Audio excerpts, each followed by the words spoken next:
இந்த நிலையில் தனுசு லக்கணக்காரர்கள் சிலர் எதிர்பார்த்தபடி வீடு கிரகப்பிரவேசத்திற்கு நாள் குறித்தல்,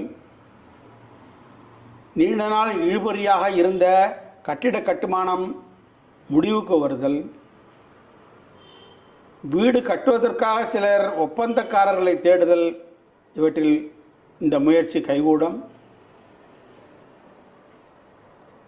பாக்யாதிபதி பித்ருஸ்தானாதிபதியே ஆதாய ஸ்தானத்தில் பூர்வ புண்ணிய ஸ்தானாதிபதியோடு அழகாக விற்றிருப்பதால் பூர்வ புண்ணியத்தின் பலனாக பூர்வீக சொத்துக்கள் தாப்பனார் மூலமாக இவர்களுக்கு வந்தடையக்கூடிய சூழ்நிலை இந்த மாதம் மகிழ்ச்சியான தருணம்.